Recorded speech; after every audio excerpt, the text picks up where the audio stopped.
Let's talk about interest rates. You see the 10-year bond moving up toward and maybe touching 2% sometime this year. Can stocks stand that? We're going to find out, Tyler, I think. I look back, Tyler, recently here all the way to 1900 and looked at all the months and divided the 10-year yield up into those months where it was below 3%, where it was above 3%. And when it's been above 3%, which is about 3/4 of the time in our history, when rates go up, stocks actually go down a little bit on average.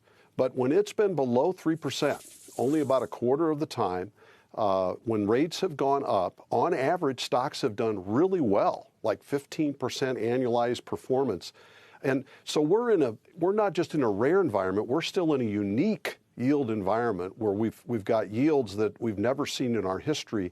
And yes, they're coming up, but I think it's doing more good for confidence that we're no longer facing negative yields or that the economy is healthy enough to push yields up. And it's actually helping stocks gain. The other thing to think about is we're not only coming from all-time record low yields, but we're going to do it this year with some of the fastest economic growth we've had in the post-war era.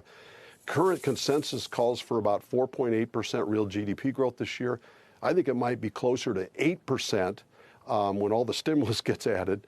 And if we have that kind of growth rate at a 1.5% yield, I don't think it's going to kill stocks. I think it's going to take higher yields before we get to there. The context, though, Jim, to all of this is what you said, which is 0% interest rates. And that environment caused tech stock valuations to go high and to some people's eye become stretched. So I think the question may be, do you think rising rates, and if rates go to 2% or so, does that in fact pressure tech stocks specifically? Because there is research done that 80% of the time when the S&P 500 information technology sector is down, the S&P 500 trades down as well, and this data goes back to 1989.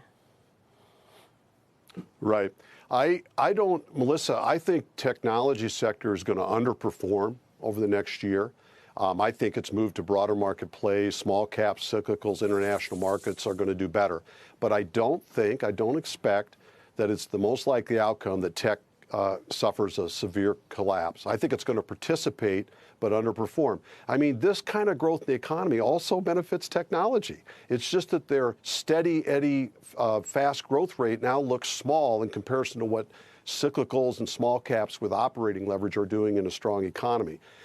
So my point is, I would own some tech. I think it might underperform, but boy, you're going to be glad you own a little bit of that on days when the overall cyclical market pulls back and holds up your portfolio value. So that's kind of how I would look at it for the rest of 2021.